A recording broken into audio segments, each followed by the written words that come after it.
అంతరిక్షంలో ఇంధన బ్యాంకులు అన్న మాట వినడానికి వింతగా ఉన్నా మరో సంవత్సర కాలంలో జరగబోయే నిజంగా నిలవనుంది. అయితే ఇంధన బంకులకు చమురు కేంద్రాల నుంచి శుద్ధి చేయబడిన పెట్రోల్ డీజిల్ డిపోల ద్వారా ఫిల్లింగ్ స్టేషన్లకు చేరుతోంది. మరి అంతరిక్షపు బంకులకు ఎక్కడి నుంచి వస్తోంది?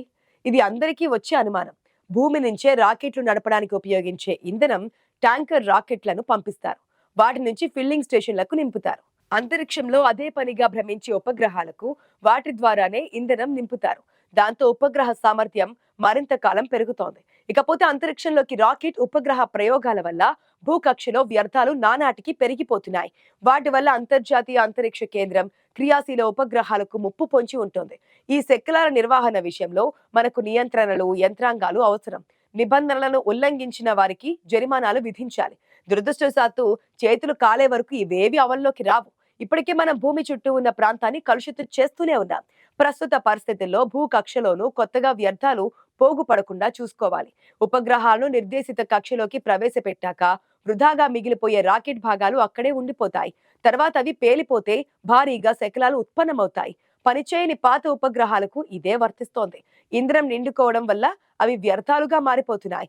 అనంతరం అవి పరస్పరం ఢీకొని మరిన్ని శకలాలను సృష్టిస్తాయి. రాకెట్ వ్యర్థాలను భూ వాతావరణంలోకి మండించగలిగితే ప్రయోజనం ఉంటుంది. ఇందుకోసం అదనంగా కొంత ఇంధనాన్ని మొదటే వాటితో పంపితే సరిపోతోంది. మరి పాత వాటికి ఇంధనం కావాలంటే అక్కడ ఇంధనం ఫిల్లింగ్ స్టేషన్లు అవసరం. వాటినే వచ్చే 2027 నాటికి ఏర్పాటు చేయడానికి సన్నాహాలు చేస్తోంది అమెరికా అంతరిక్ష సంస్థ నాసా. అదీ కాకుండా చాలా సందర్భాలలో ఉపగ్రహాలు పనిచేసే స్థితిలోనే ఉన్నప్పటికీ వాటిలో ఇంధనం ఖాళీ కావడం వల్ల కొన్నిసార్లు అవి నిష్ప్రయోజనంగా మారిపోతున్నాయి. ఇంధనం లేకపోతే వాటిని స్థిరంగా ఒక కక్షలో ఉంచడం సాధ్యం కాదు. ఎందుకంటే భూ గురుత్వాకర్షణ శక్తి అంతటా సమానంగా ఉండదు. హెచ్చుతగ్గులుంటాయి. ఫలితంగా ఉపగ్రహ కక్షలోనూ మార్పులు జరుగుతూ ఉంటాయి. అందువల్ల అప్పుడప్పుడు ఆ శాటిలైట్ లోని ఇంధనాన్ని మండించడం ద్వారా దాన్ని తిరిగి నిర్దేశిత ప్రదేశంలోకి చేర్చడానికి వీలవుతోంది. అందుకు కావలసిన ఇంధనం లేనప్పుడు అవి నిరుపయోగంగా మిగిలిపోతూ ఉంటాయి. అలాంటి నిరుపయోగ ఉపగ్రహాలు ప్రస్తుతం అంతరిక్షంలోని లోవర్ ఆర్బిట్ లో వేలాదిగా తిరుగుతున్నాయి. నిజానికి ఉపగ్రహంలో ఇంధనం పూర్తిగా లేకుండా పోతే వీటిని మరో కక్షలోకి చేర్చడం అన్న ప్రక్రియ చేపట్టడం సాధ్యం కాదు. అలాంటి పరిస్థితుల్లో కోట్లాది రూపాయల విలువైన ఉపగ్రహాన్ని వదులుకోవడం మినహా చేయగలిగిందేమీ ఉండదు. దాంతో దాన్ని తయారు చేయడానికి ఉపయోగించిన అపారమైన కాలం, డబ్బు ఖర్చు వృధా అవుతాయి. ఒక ఉపగ్రహం తయారు వెనుక వేలాది మంది కృషి ఉంటుంది. అదంతా వృధా అవుతోంది. దీన్ని అధిగమించడానికి కొత్త టెక్నాలజీలు అందుబాటులోకి తెస్తున్నారు. ఉదాహరణకు అమెరికాలో ఒక కంపెనీ 2 ఉపగ్రహాలను పంపింది. అవి కక్షలోని పాత ఉపగ్రహాల వద్దకు చేరుకొని వాటితో అనుసంధానమై ఇంధనాన్ని అందిస్తుంటాయి.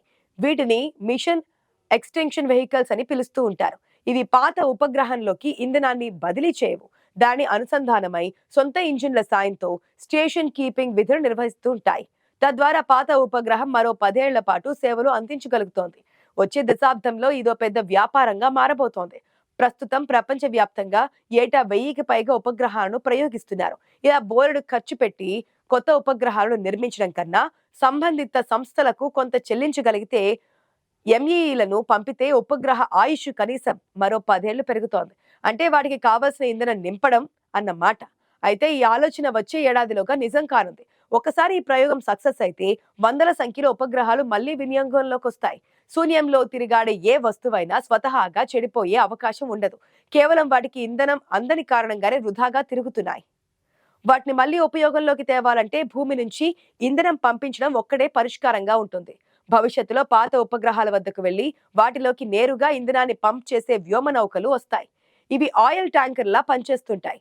తర్వాతి కాలంలో దశల వారీగా భూమి నుంచి కాకుండా గ్రహ శకలాలపై మైనింగ్ ద్వారా తయారు చేయబడడం అంటే ఇంధనంతో రోదశలోకి ప్రత్యేక కేంద్రాలు కూడా ఏర్పడుతుంటాయి.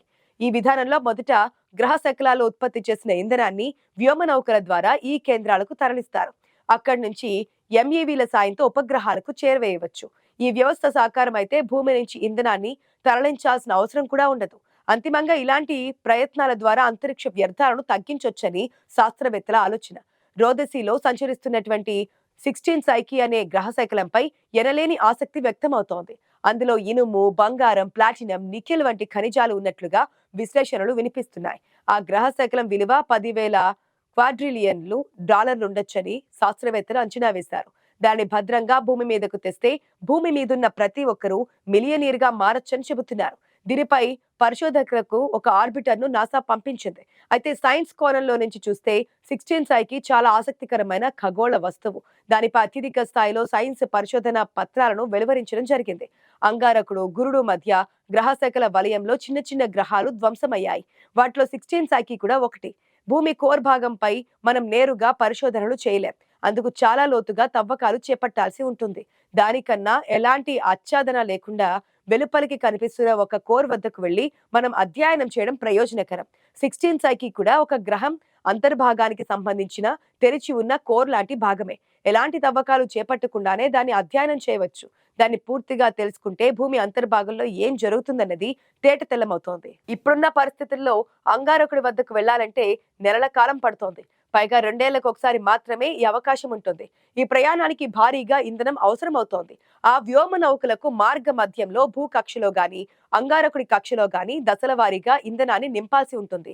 తిరిగి వచ్చేటప్పుడు కూడా దారిలో ఆయిల్ కొట్టించాల్సి ఉంటుంది. ఇందుకోసం మొదట ఇంధనంతో కూడిన రాకెట్లను రోదసిలోకి పంపాలి. అవి మానవ సహిత వ్యోమ నౌకలు వచ్చే వరకు నిర్దేశిత ప్రదేశంలో పెట్రోల్ బంకుల నిరీక్షించాల్సి ఉంటుంది. మొదటి తరం గ్రహాంతర యాత్రలో ఇదే జరగబోతోంది. ఈ ప్రక్రియతో ముడిపడిన భారీ ఖర్చుల దృష్ట్యా క్రమంగా ఈ విధానం కూడా భారం అనిపిస్తోంది. వ్యయ ప్రయాసలతో భూమి నుంచి ఇంధనాన్ని మోసుకెళ్లడం కాకుండా రోదతిలో దగ్గరలో అందుబాటులో ఉన్న వనరుల నుంచి ఇంధనాన్ని సేకరించి వాడడం బెటర్ అన్న ఆలోచనలు కూడా ఉన్నాయి. అందుకు గ్రహ శకలాల మైనింగ్ అన్న అంశం తెరపైకొచ్చింది. అంగారకుడి వద్దకు వెళ్లాల్సి వస్తే ఆ గ్రహానికి ఉన్న 2 చందమామల నుంచి గాని, సమీపంలోని గ్రహ శకలాల నుంచి గాని నీటిని సేకరించి ఇంధనాన్ని తయారు చేసుకోవాల్సి ఉంటుంది. ఈ లెక్కను చూస్తే గ్రహ శకలాల్లో మనం చేసే మొదటి మైనింగ్ నీటి కోసమే అవుతోంది. మైనింగ్ చేసిన ఖనిజాలను భూమికి తీసుకురావడానికి గాని, రోదసిలో కార్యకలాపాలు సాగిస్తున్న ఇతర కంపెనీలకు చేరవేయడానికి గాని మనకు ఇంధనం అవసరం. ఆ ఇంధనం గ్రహ శకలాల నుంచి తీసుకొని అక్కడికక్కడే అవసరాలను తీర్చుకోవడం సరైనదిగా భావిస్తున్నారు. తన ప్రతిరూపాలను తయారు చేసుకోగల రోబోలను గ్రహ శకలాల వద్దకు పంపి అక్కడ వాటి సంఖ్య పెంచి మైనింగ్ నిర్వహించాలన్న ప్రతిపాదన ఉంది. ప్రస్తుతం ఆ తరహా రోబోల రూపకల్పనకు ప్రత్యామ్నాయాలు జరుగుతున్నాయి. అవి అచ్చంగా తమలాంటి మరొక రోబోను తయారు చేసుకుంటూ ఉంటాయి.